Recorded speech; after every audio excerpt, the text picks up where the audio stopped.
Non, moi je rentrerai pas, non, je rentrerai pas là-dedans. Ça, je mettrai plus les pieds dans ce thon là.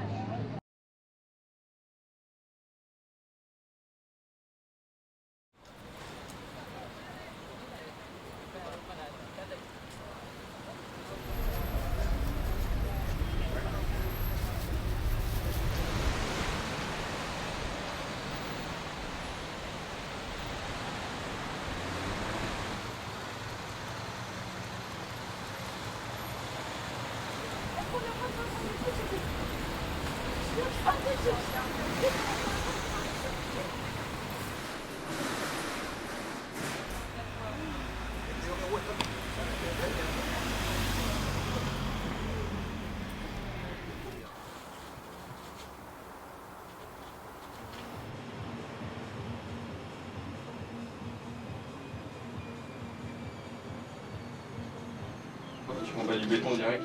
Ah, tu vas pas faire de gravier? Ni la souris, elle s'ennuie parce que...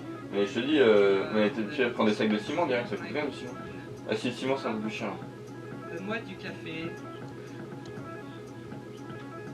Ouais, je sais pas. Enfin, regarde, c'est au sous-sol du Roi Merlin. Joins-toi à moi Tu vas aussi le pour sous-sol. célébrer le 48e anniversaire de Et ouais, et sinon moi je te dis, j'ai de l'enduit de façade aussi, si t'en veux, prends-le. avec une exposition qui Ouais, tout. rassemblera les travaux d'étudiants passés et de tuteurs. Du 3 au 9 juin, dans la galerie de Pitteville sur le campus, ça sera ouvert de 3h à partir de... du coup.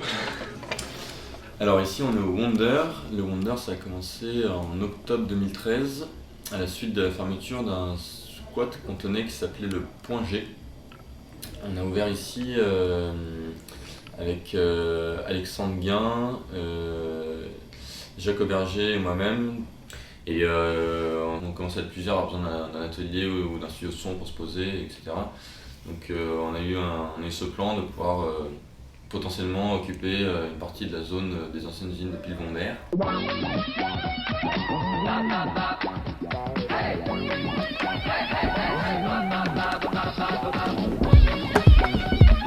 Bondaire, toute la musique dans votre transistor.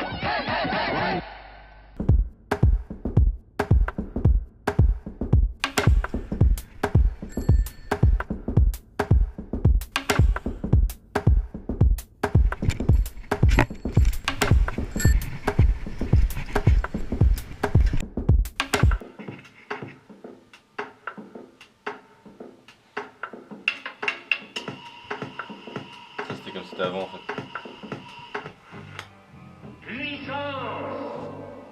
Il faut savoir qu'au début, voilà, il y avait plus aucune fenêtre, il y avait pas plus aucune, enfin la plomberie avait été arrachée, l'électricité aussi, les éviers remplis de gravier bouchés pour qu'ils ne servent plus jamais. On pensait que le sol était noir tellement il était sale. Il a fait passer 10 coups de serpillière en se rendant compte qu'il était gris clair, des tags sur tous les murs. Enfin voilà, c'était un vrai gruyère. Ce bâtiment il était gorgé d'eau et la végétation en fait carrément avait pris le dessus et traversé comme ça l'immeuble de béton à travers les fenêtres. Et c'était assez beau d'ailleurs, il y avait un truc assez post-apocalyptique, un peu jungle. Mais on s'est quand même lancé dedans parce que c'était une belle opportunité pour nous qui avions connu plusieurs squads d'avoir un truc semi-légal où on pouvait y mener un projet, où il n'y avait pas ce truc de rentrer en procédure avec la police. Il y avait d'autres choses à négocier forcément, il y avait des propriétaires, machin, mais il se trouve qu'on s'est trouvé sur une situation où le mec a été plutôt génial, quoi. En fait, du coup, c'est le propriétaire d'Habitat qui nous a légué une partie de ce terrain en fait, qui venait de racheter en l'attente du début de son projet, quoi. Son projet de démolition pour y faire un projet immobilier quelconque. Et il a été assez peu regardant justement sur ce qu'on a fait, c'est ça qui nous a permis d'aller aussi loin dans le projet, c'est-à-dire qu'il nous a vraiment donné cette liberté. Il nous a pas du tout imposé la marque Habitat comme stand, quoi. On a vraiment pu y créer ce qu'on voulait faire, quoi. Et donc voilà, on a entamé les travaux, donc il faut savoir que les travaux c'était vraiment petit à petit, donc on n'avait pas de thunes, donc au début on a un peu investi, et puis après on a vite commencé à redistribuer les espaces, donc au début c'était vite un réseau de potes, très parisien. Les gens voilà, payaient une cotisation qui est toujours la même d'ailleurs de 5 € le mètre carré. Et grâce à chaque fois, en récupérant comme ça, en grappillant 200, 400, 500 € par mois, on arrivait à se mettre une porte, aller mettre les fenêtres, boum, on prend l'électricité. Et on va dire qu'on a mis bien 6 mois, 6 mois, 1 an, à pouvoir commencer à se dire qu'on pouvait ralentir un peu sur les travaux et que la plus grosse partie était faite.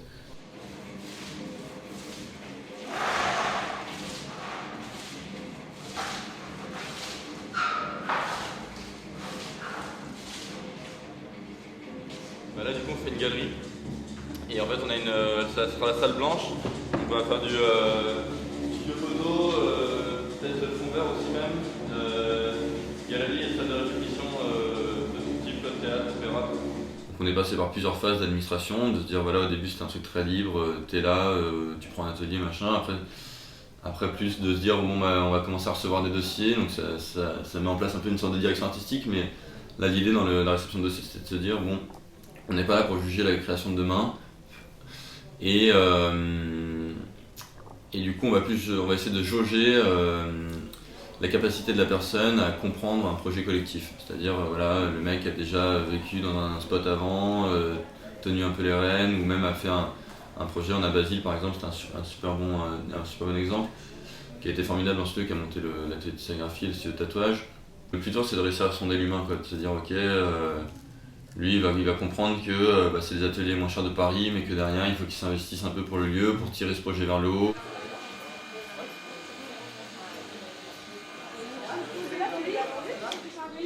Hop. Comment tu plies un t-shirt bien? Tu fais comme ça.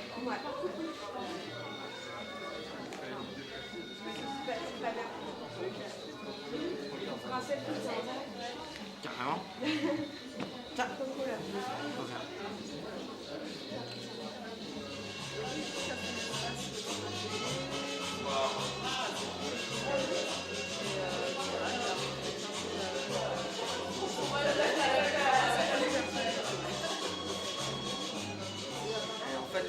Quand tu as ton écran comme ça, tu tires, tu nappes pour mettre de l'encre qui va passer à travers l'écran, qui va flouter le dessin.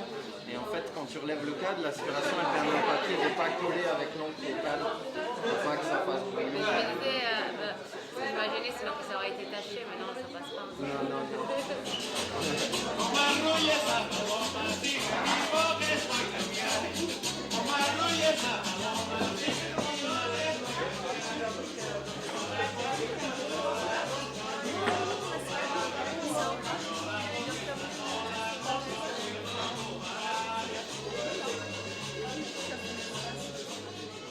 C'est bien d'avoir une conscience de où est-ce que tu t'inscris, je pense, dans l'histoire aussi des lieux comme ça, parce qu'on n'a rien inventé.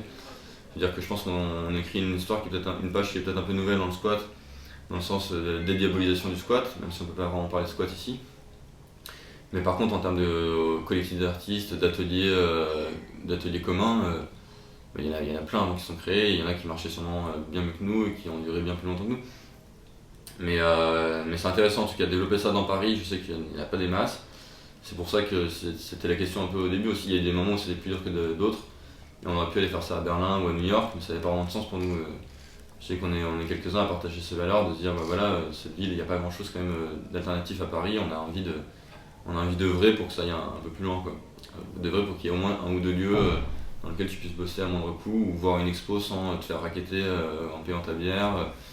Et où il n'y a pas de valeur pécuniaire qui rentre en compte, et du coup en fait t'as le droit de te chier, t'as le droit de te foirer, tu fais une expo, elle est naze, c'est pas grave, t'en refais une autre, c'est pas parce que t'as rien vendu, surtout que ici il n'y a pas de question il n'est pas de question de vendre ou de ne pas vendre, quoi. C'est juste, en tout cas on ne marche pas comme ça, on marche forcément à perte, et du coup ça offre un champ de possible qui est énorme, quoi.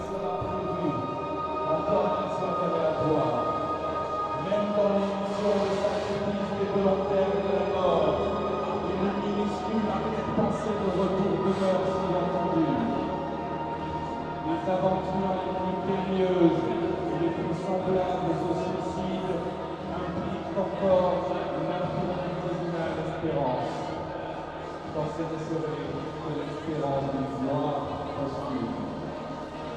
Tous les héros qui partent pour revenir comme X, pour ne pas revenir comme Christophe Colomb, pour mentalement à leurs proches qui le battent de promesses plus ou moins implicites.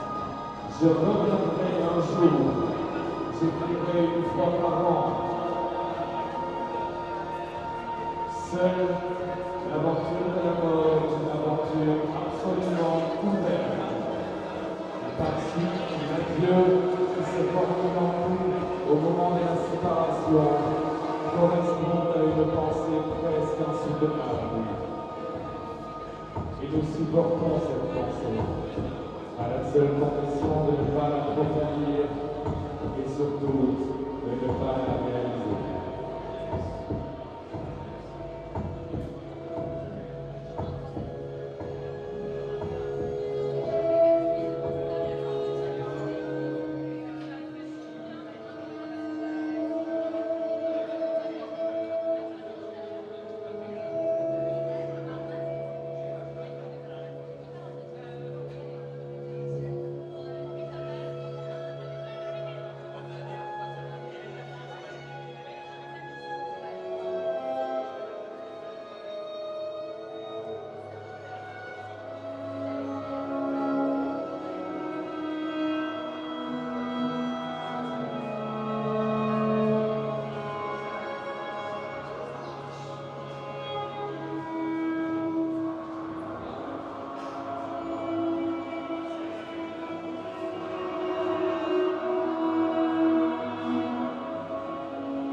En gros, ce qui se passe, c'est que du coup, le spot, c'est un trottoir qui est très très large.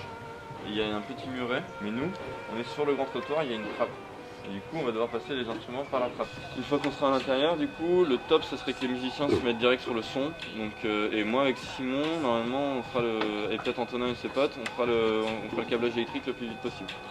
Comme ça, vous avez du jeu rapidement. Après, voilà, vous faites les balances. Et nous, on gère les toilettes, les panneaux de signalisation. Et le public. Par contre, pour faire rentrer les gens, moi je suis pas contre l'idée qu'on fasse deux groupes, mais alors bonjour l'aventure quand tu es. Une zone de décompensation, une zone de décompression. Une zone de décompression. Parce qu'en gros, si on arrive à quai de la Râpée et qu'il y a 250 personnes déjà, tu vois, genre qu'est-ce qu'on fait quoi? Il faudrait sortir une liste limite. Non, parce qu'ils vont te suivre, déjà ils vont te suivre. Ici, c'est là où tu peux mourir si tu pisses, parce que en dessous, il y a les cathédrales avec les trains qui passent. Ici, si tu pisses contre le mur, ça va, parce que ça dégouline et ça va se barrer. Du coup, ce qu'il faut, c'est barrer ici avec une échelle, ça c'est bon normalement, il faut juste du câble électrique, et mettre bien un panneau ici et un panneau sur la barrière disant si tu vas là-bas, t'es mort. Et regardez si... ouais, si tu vas là-bas, t'es mort.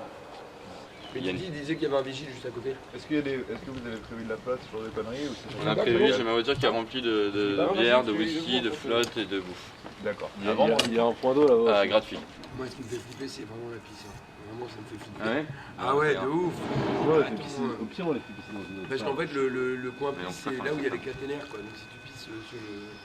Cathéter? Non, caténaire. Cathéter, c'est ce que tu mets dans la bite. C'est pas ça, non? Donnant une indication plus précise pour les rendez-vous, genre devant un KFC ou un disant que la soirée est gratuite, on a envie de le dire. Disant qu'il faut bien ramener de l'alcool. Nelson, ce serait peut-être pas mal d'annoncer qu'il n'y aura qu'une entrée et deux sorties. Non, ça sert à rien, ça va faire argent. De toute façon, on va voir, on va faire des groupes. S'il y a 3 connards qui ont envie de sortir à une heure improbable, je leur dis, ok, les gars, c'était le game aussi, attendez un peu. Machin, s'il y a 20 personnes qui veulent sortir, bien sûr qu'on veut sortir. On n'est pas là pour enfermer les gens, tu vois, genre juste... Ça dépend, tu vois, si c'est quelqu'un qui fait une crise, qui a vraiment envie de sortir, de toute façon on peut sortir. Si c'est quelqu'un qui veut aller acheter des bières ou qui doit rejoindre sa copine parce que... ou qui doit... machin, tu vois. Il y a un moment, tu fais... Tu fermes ta gueule, tu te fous un coup de boule. Ferme. C'est toi là, oh. T'assois, tu fermes ta gueule. C'est censé être à quelle heure le rendez-vous déjà? Minuit. Ah, les gens aussi? Ouais.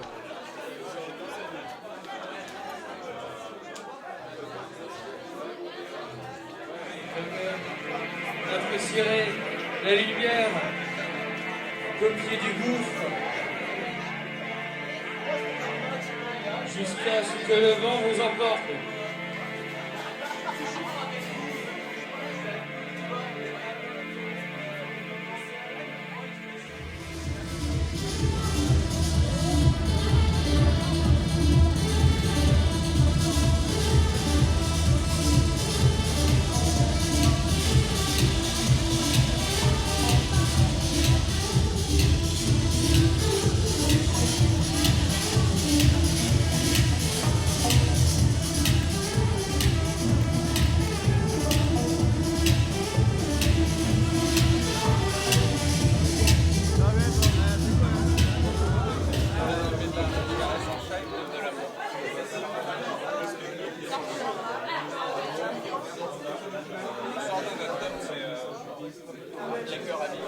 tu gênes, Attends, là, c'est la déco, la HMC. Ah, ça s'en va. J'ai essayé un...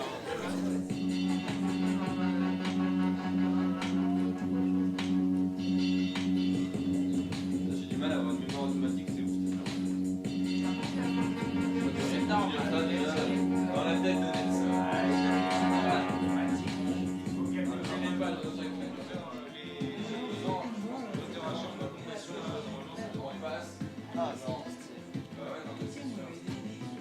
Moi j'ai jamais connu ça dans un lieu, autant de gens qui s'entendent bien, surtout qui sont pas de fous, pas de gens violents, des gens qui sont quand même, malgré certains petits différends, qui sont toujours vachement à l'écoute, toujours prêts à faire pour le bien de la suite, de la communauté, d'essayer de pas penser que leur taf perso mais aussi le projet global et voilà, qu'il y a un super échange de connaissances aussi.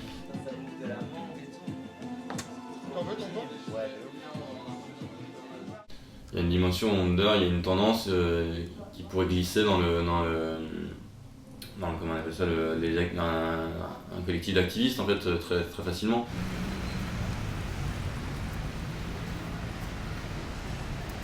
Et il porte à nous votre collectif? Le Wonder, ouais. Nous on est des ateliers, mais après les gens qui sont là, c'est des gens qui sont externes ou internes. Et les gamelles, c'est qui vous avez fait? Les gamelles, c'est lui là. D'accord. C'est cool. De réalisation peut-être ou non? Ouais. Je crois qu'il y a Jacques qui joue. Ouais. Il joue vers quelle heure, tu sais? On n'a pas prévu d'horaire en fait. D'accord, ouais. Mais bon, je veux dire, il y avait un... Juste il joue en 2 ou 3e, donc on peut compter en 2 ou 3 heures. Ok, d'accord. Voilà. Ok, merci. Alors tu vois, c'est ici. Ouais, c'est ici, dans la soirée quoi. Prenez votre temps, il sera là. On n'est pas un lieu qui se revendique politique, mais au final, il y a des idées qui s'échangent et quand il y a une envie de faire comme ça qui est commune, une énergie qui se transmet à travers tout le bâtiment comme ça, c'est toujours super beau.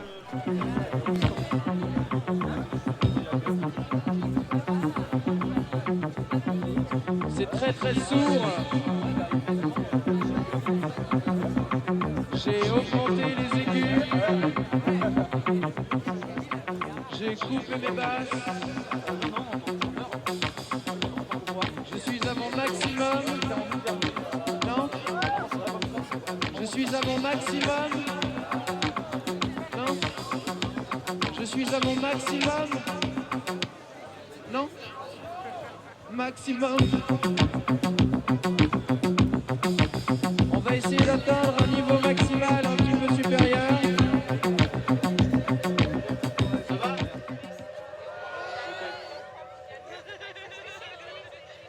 Il y a un morceau.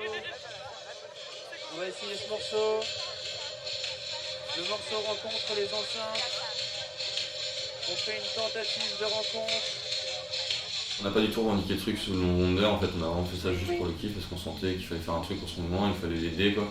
Donc là on a fait un concert, on a organisé un gros concert qui a ramené plein de monde, mais ce qu'on s'est dit tout de suite après c'est que si on devait refaire un truc, on ferait pas un concert. On ferait pas un concert, on ferait peut-être une action politique et il y a plein de façons de prendre la parole en fait.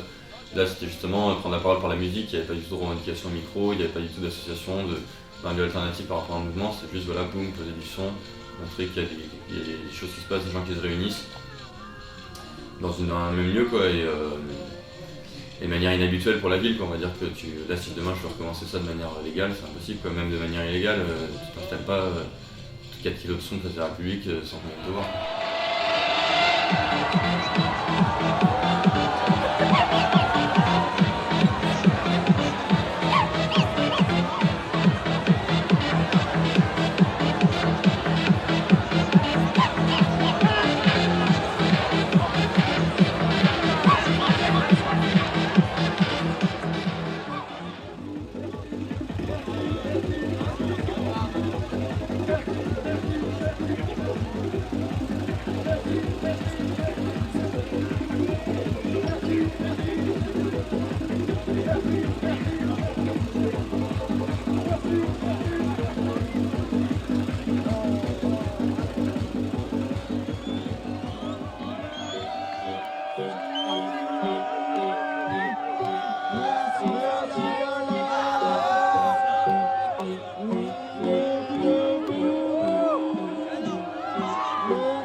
sais même pas ce que ça signifie vraiment la République en fait.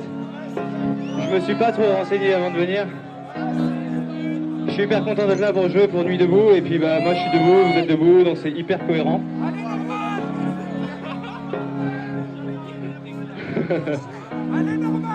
Non voilà, je voulais dire que je suis passé sur la place plusieurs fois là. Je suis venu et... franchement j'ai vu toutes sortes de gens. J'ai trouvé ça hyper beau. Ça fait un peu le discours mais franchement c'est hyper sincère, genre ça fait hyper longtemps que j'attends ça quoi. Et là j'ai l'impression genre perso j'y pense tout le temps quoi. Donc je viens quand je peux, j'espère que vous allez pouvoir venir quand vous pouvez. J'espère que vous n'allez pas trop essayer de vous mettre d'accord parce que franchement ça sert à rien. Tout le monde a raison.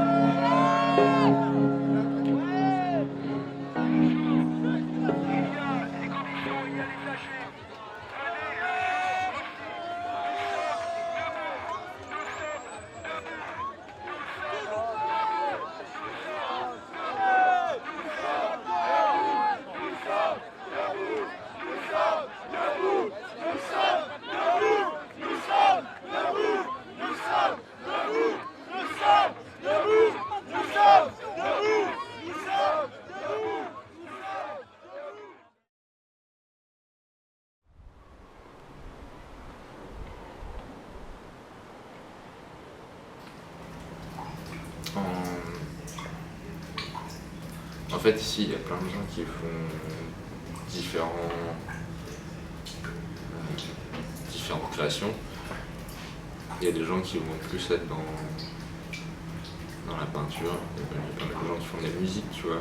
Il y a plein de gens qui font de l'image, il y a des gens qui font du volume, il y a des gens qui font du volume technique, des gens qui font du volume abstrait, des gens qui font du volume figuratif. Enfin, du coup, il y a des gens qui font de la production pour des films. Des gens qui font du dessin, des gens qui font que de la photo, plus trop mais il y en a. Il y a des échanges en général et puis en plus ça permet à tout le monde d'essayer d'expliquer son taf. Moi j'ai vachement de mal à parler de mon taf, tu vois. Et les gens ils vont avoir des réactions, je peux voir la réaction des gens, donc déjà j'ai un retour. Et après en général quand j'essaie de leur expliquer, soit je suis pas clair et du coup ils me demandent de creuser, soit je suis clair et on discute de la chose, tu vois. Tu peux être autiste vendeur mais pas trop quoi. Parce qu'en vrai tout le monde voit ton taf etc. Tu peux pas avoir un travail, je cache mes machins. Tout le monde voit ce que tu fais quand tu vas dans l'atelier en bas, tout le monde te demande. Moi je demande en général. Il y aura un moteur je veux dire que tu fais tourner ou pas? Ah, ça sera... Mais en fait là regarde le sac, il sera attaché par le centre. Ici tu vois il y a des points de vis où je peux visser, faire mes nœuds à l'extérieur. Ouais. Donc je fais une croix, je fais passer une ficelle au centre, j'attache. Là je mets une bordure à l'extérieur. Du coup ouais, c'est vraiment l'échange de bons plans, c'est un truc qui fait évoluer. Moi ça m'a énormément fait évoluer. Je suis arrivé comme un nourrisson quoi. J'avais commencé la sculpture depuis 1 an et demi. J'étais dans un peu depuis 2 ans. Et voilà, je commençais, j'avais envie de faire des choses, etc. Mais en fait je pensais pas que j'allais découvrir autant de gens, de choses en si peu de temps quoi.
passé. Et on a senti vraiment le besoin aussi de commencer à ouvrir un espace de démonstration au Wonder. Et du coup, on a ouvert un espace de 250 mètres carrés où on a commencé un cycle de diffusion, donc de grandes expos et de petits concerts, je dirais. Toujours dans l'idée de ne pas faire trop de teuf pour pas détruire le spot.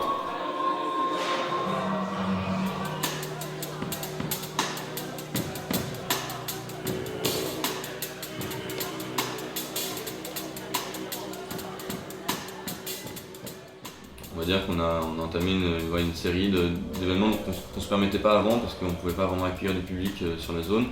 Maintenant que c'est un peu plus clean, on manage avec ça. Et c'est vrai qu'on a une salle d'expo qui est quand même magnifique avec une grande verrière, donc on s'avait un peu d'exploiter et d'occuper pendant cette dernière année, quoi.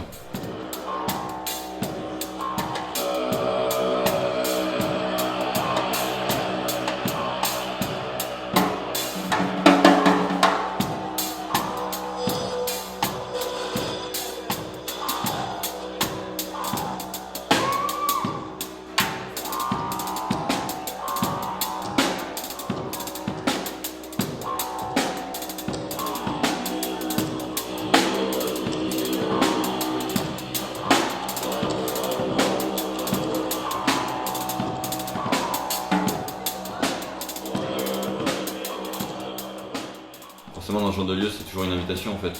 C'est une invitation à des artistes à venir travailler, qui ont envie d'inviter d'autres artistes à venir exposer, qui eux-mêmes vont inviter des musiciens à jouer pendant l'exposition. Ça, je pense que c'est des choses qui peuvent plaire aussi bien aux gens qui organisent qu'aux gens qui iront regarder.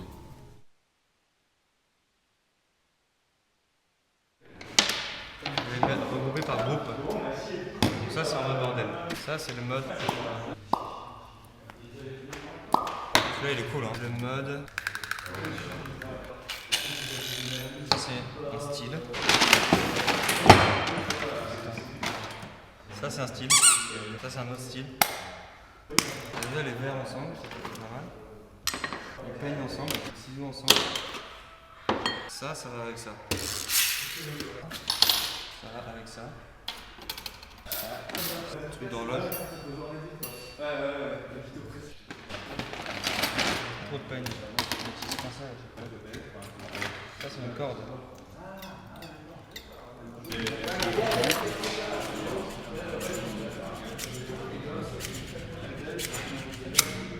Ça va un peu avec ça.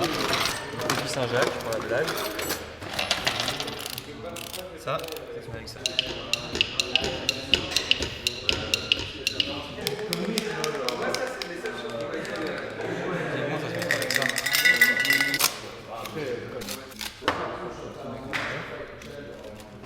C'est un branchement.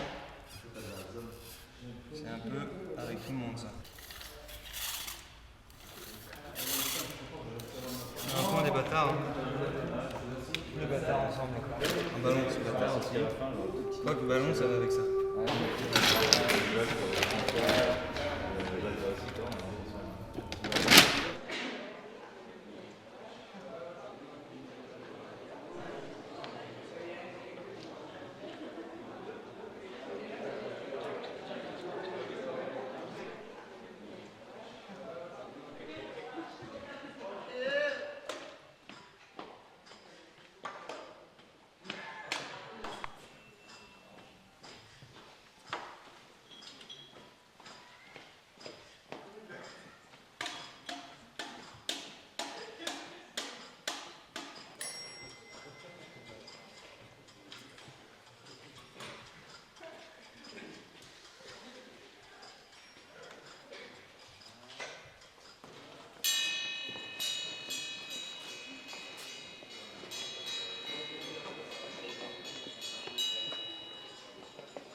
Inventeur du genre. Oui.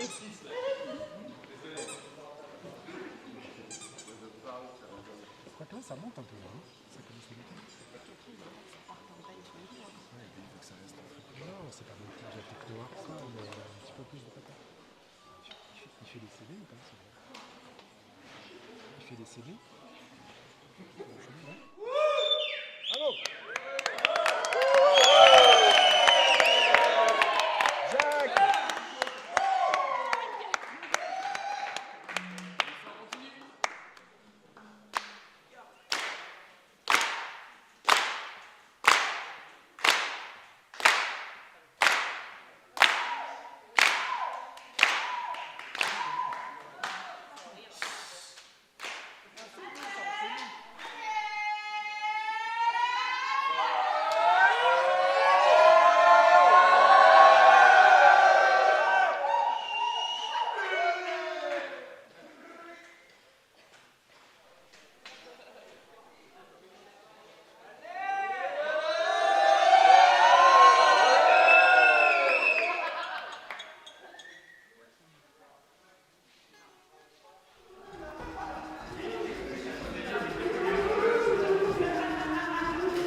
Quelqu'un qui va venir à 9h, 10h le matin, et partir à 18, 19 le soir, quand j'ai des choses à faire. Je peux pas venir si j'ai pas de choses à faire.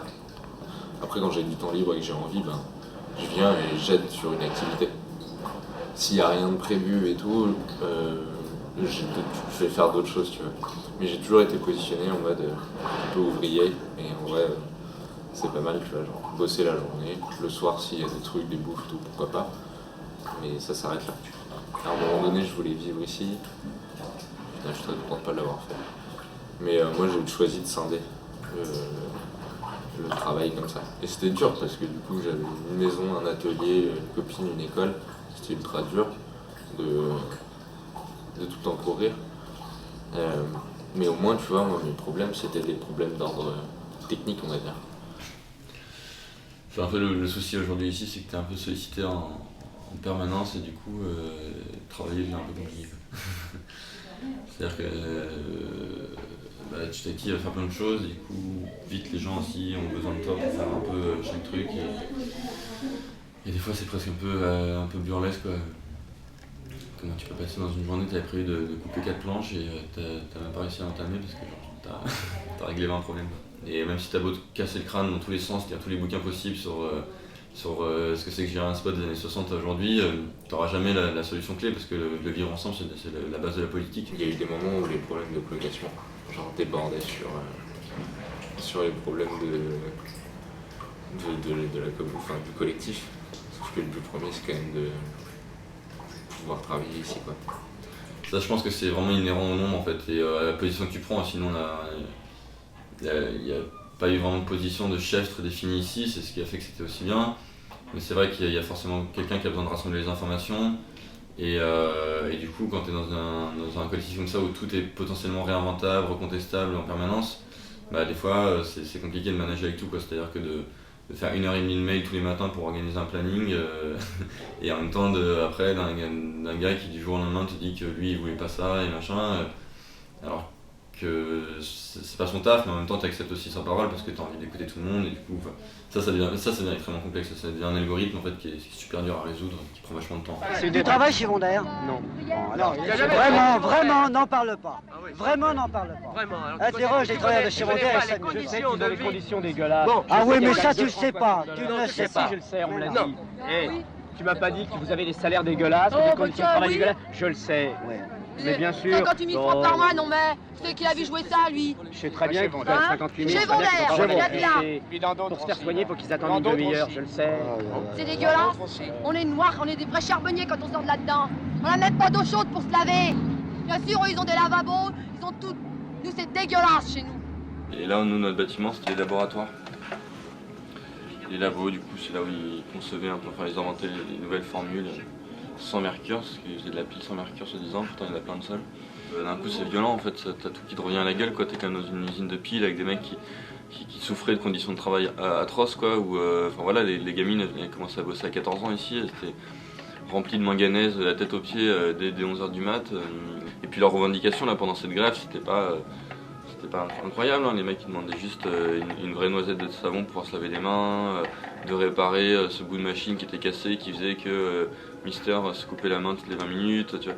C'est des trucs assez durs comme ça, c'est simple, c'est enfin genre juste de base qui devait juste être réparé ou mis en place pour qu'ils puissent continuer à travailler dans de bonnes conditions, dans des conditions juste dans les conditions minimum quoi. Et du coup, t'as un peu toute l'histoire du lieu qui m'est revenue à la gueule, comme ça j'en ai un peu les larmes aux yeux. Tu sais, t'as la paillasse quand même là, le truc. Et puis t'as repris le nom du lieu, t'as repris l'identité visuelle, machin, et t'es un bout d'un moment, tu te dis mais qu'est-ce qu'on me rend un peu, genre. Enfin, c'était une putain d'usine de piles qu'on a tendance à oublier quoi. En fait, je pense qu'il serait assez surpris de voir que ces usines ont été transformées en ateliers d'artistes où il y a des gens qui s'épanouissent aujourd'hui, qui kiffent quoi. Alors qu'avant c'était tout le contraire quoi. C'était quand même une tôle quoi, comme disait cette femme dans la vidéo.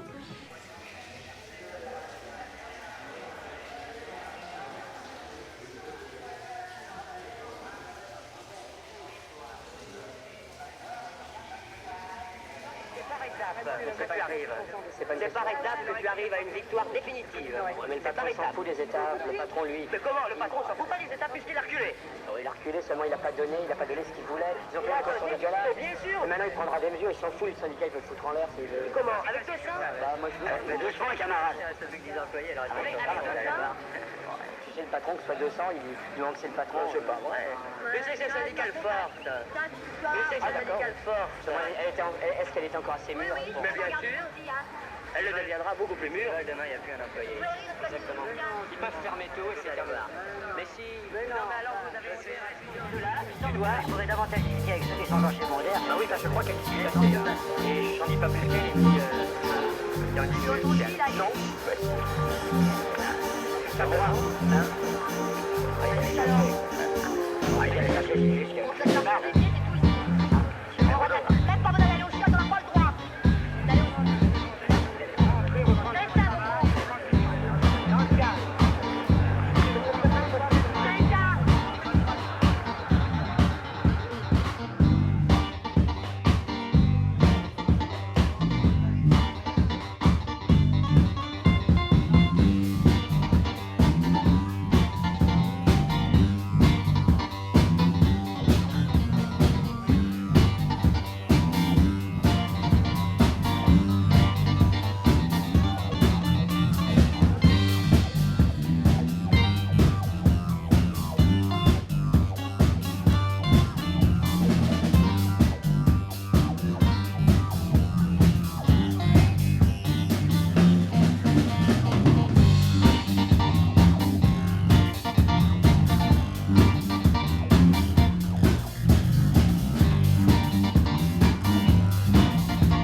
Ça a été négocié décembre, mais moi je pense que...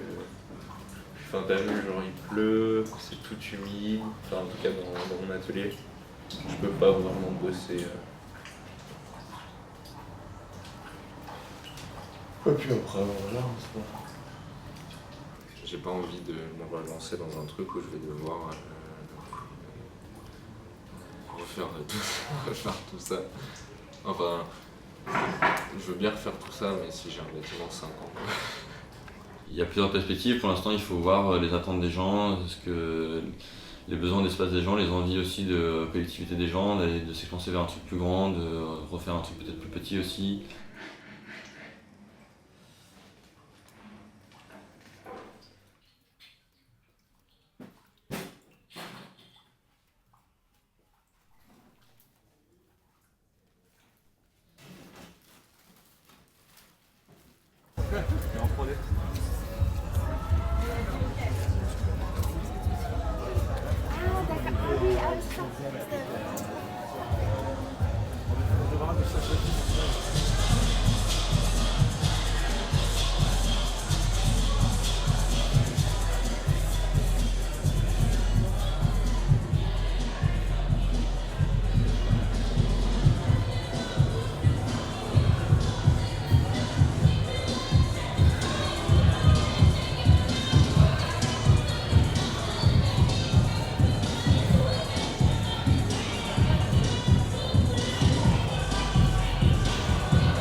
Répète, les gens de chez Vendeur, rentrez, reprendre votre travail tranquillement.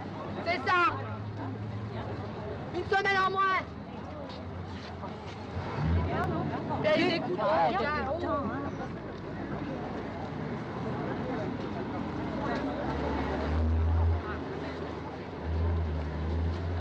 Avec nous, va.